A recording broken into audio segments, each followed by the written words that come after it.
সহ সভাপতি, জাতীয় বিদ্যুৎ শ্রমিক কর্মচারী ইউনিয়নের সংগ্রামী সাধারণ সম্পাদক জনাব আবুল কালাম আজাদ, জনাব মোহাম্মদ আবুল কালাম আজাদ। বিসমিল্লাহির রহমানির রহিম। বিপ্লব ও সংহতি দিবস উপলক্ষে আয়োজিত আজকের এই আলোচনা সভার সম্মানিত সভাপতি, সবাই উপস্থিত আমাদের সকলের প্রিয় নজরুল ভাই, জাহিদ ভাই, শিমুল ভাই, হুমায়ুন ভাই, মামুন ভাই, নাসিম ভাই সহ সমস্ত মঞ্চে উপবিষ্ট শ্রমিক দলের কেন্দ্রীয় কমিটির নেতৃবৃন্দ, ঢাকা মহানগর উত্তর দক্ষিণের আহ্বায়ক সদস্য সচিববৃন্দ, সমবেত বিভিন্ন সংগঠনের ভাই এবং বোনেরা, প্রিয় সাংবাদিক বন্ধুগণ, আসসালামু আলাইকুম। বিপ্লব ও সংহতি দিবস উপলক্ষে আমরা আমাদের বিএনপির নেতৃবৃন্দর কাছ থেকে বক্তব্য শুনব। এটা যেহেতু একটু শ্রমিক দলের উদ্যোগে আলোচনা সভা, আমি 2-3টি পয়েন্ট আমি নেতৃবৃন্দের দৃষ্টি আকর্ষণ করে আমার আলোচনা শেষ করব। আমরা বাঁচার মতো মজুরি চাই, শ্রমিকরা আপনারা কি চান? চাই।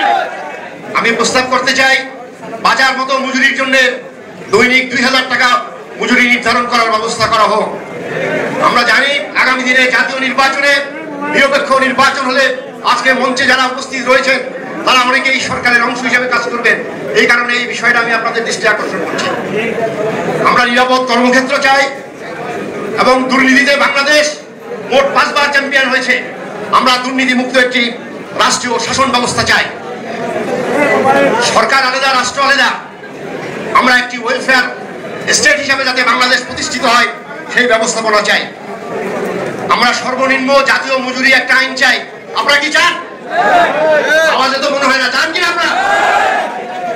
সংগ্রামী বন্ধুরা, বাংলাদেশ থেকে অনেকে বিদেশে টাকা পাচার করে, কিন্তু বৈধভাবে আমরা দেখেছি একটি উল্লেখযোগ্য অংশ টাকা বিদেশে চিকিৎসার জন্য বিদেশে চলে যায়। এই কারণে আমি যেহেতু জাহিদ ভাই উপস্থিত আছেন, ওনার দৃষ্টি আকর্ষণ করি বাংলাদেশের যে বিভাগীয় শহরগুলো রয়েছে প্রত্যেক বিভাগীয় শহরে যাতে পূর্ণাঙ্গভাবে স্বাস্থ্য সেবার সমস্ত ব্যবস্থাপনার ব্যবস্থা করা হয় ভবিষ্যতে। আর আমরা যারা অসংগঠিত শ্রমিক, আমাদেরকে বলা হয় আমরা 7.35 লাখ শ্রমিক, কিন্তু আমরা যেহেতু অসংগঠিত এই কারণে আমাদের শক্তি প্রদর্শন করার সুযোগ নাই। আমাদের প্রিয় ভাই অ্যাডভোকেট শামসুর রহমান শিমুল বিশ্বাস সাহেবকে পাবনা 5 আসনে নমিনেশন দেওয়ার জন্য আমি ব্যক্তিগতভাবে বা শ্রমিক দলের এবং বিদ্যুৎ শ্রমিকদের পক্ষ থেকে বিএনপি নেতৃবৃন্দকে আন্তরিকভাবে ধন্যবাদ, কৃতজ্ঞতা জানাই। এবং আমাদের হুমায়ুন ভাই সহ অন্যান্যরা যারা অপেক্ষমান আছেন, হুমায়ুন ভাই সহ শ্রম বিষয়ক সম্পাদক, ওনাকে যদি দেওয়া হয় তাহলেও শ্রমিকরা বুঝবে যে আরেকজন শ্রমিকদের প্রতিনিধি হিসেবে পার্লামেন্টে যাওয়ার সুযোগ ঘটছে।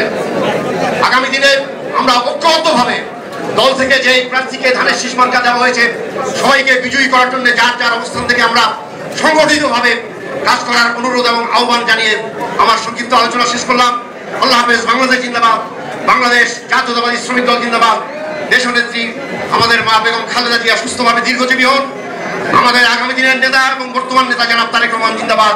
বাংলাদেশের শ্রেষ্ঠ শ্রমিক, স্বাধীনতার মহান ঘোষক শহীদ রাষ্ট্রপতি জিয়াউর রহমান বীর উত্তম অমর হোক।